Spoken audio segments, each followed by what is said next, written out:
বন্ধুরা দেখো, আমি এখানে কিছু জিরে ভেজে নিয়েছি, আলু ভেজে নিয়েছি আর পেঁয়াজ ব্রেস্তা করে নিয়েছি। তো এখন আমি পেঁয়াজ কুচি আর কাঁচামরিচ এগুলো দুটোকে ভালো করে ভেজে এর মধ্যে আদা বাটা, রসুন বাটা আর জিরা বাটাটা দিয়ে দিচ্ছি। এগুলো দেওয়ার পর একটু পানি দিয়ে একটু কষাবো।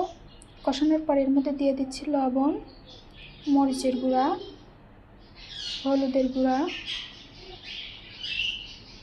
একটু ধনে গুঁড়া। এগুলো দেওয়ার পর দিয়ে দিচ্ছি মশলাটা দেওয়ার পরে একটু নেড়ে চেড়ে ভাজা ভাজা করে নেব। ভাজা ভাজা করার পর একটু পানি দিয়ে ভালো করে কষাবো।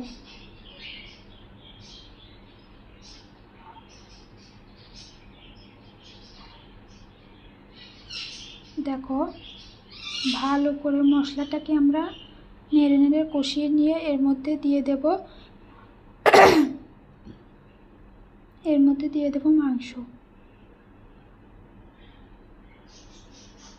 মাংসটা দিয়ে ভালো করে নেড়ে চেড়ে শুধু এই মশলা দিয়ে ভেজে নেব।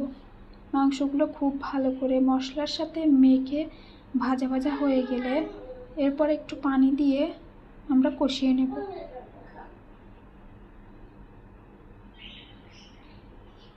একটু পানি দিয়ে খুব ভালো করে কষাবো।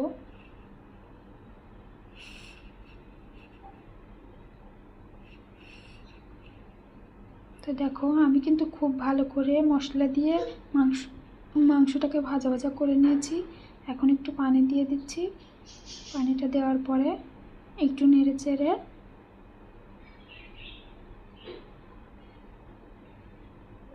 ঢাকনা দিয়ে ঢেকে দিলাম। তো কিছুক্ষণ পরে আমার কিন্তু মাংসটা কষানো হয়ে গিয়েছিল। তারপর আমি ঝোল দিয়ে নিয়েছি। ঝোলের উপরে যে আলুটা ভেজে রেখেছিলাম আলুগুলো দিয়ে দিচ্ছি। আলুগুলো দেওয়ার পরে একটু নেড়ে চেড়ে দেখো কালারটা সুন্দর এসেছে। এরপর একটু ঢেকে দিলাম।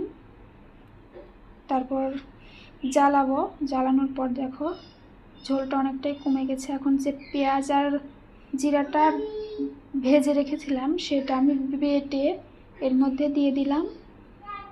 বাসনাটাও ভালো আসবে। মাংসের বাসনার যে একটা গন্ধ থাকে সেটা আর থাকবে না।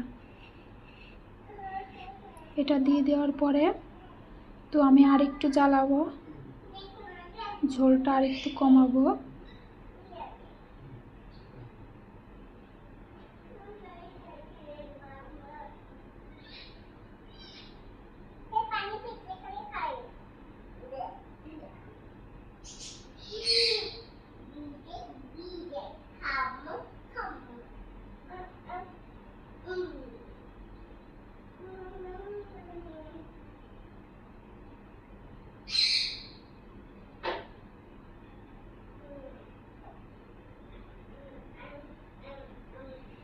তো দেখো জাল হচ্ছে।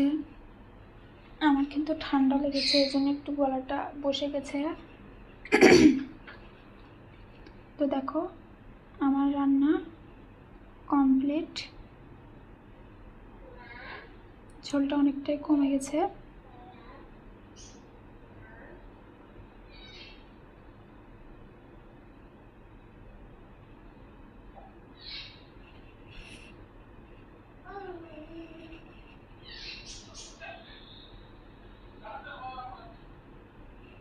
তো তোমরা সবাই এরকমভাবেই গরুর মাংস কষিয়ে ভালো করে ভেজে রান্না করবে।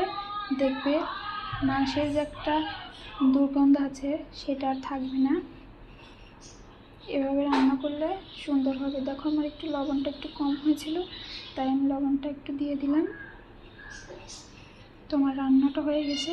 তো কেমন হয়েছে সবাই কমেন্টে জানাবে। আর ভালো লাগলে অবশ্যই তোমরা এভাবেই রান্না করবে। ধন্যবাদ সবাইকে। ভালো থাকবেন, সুস্থ থাকবেন। থাকছি পরের ভিডিওতে।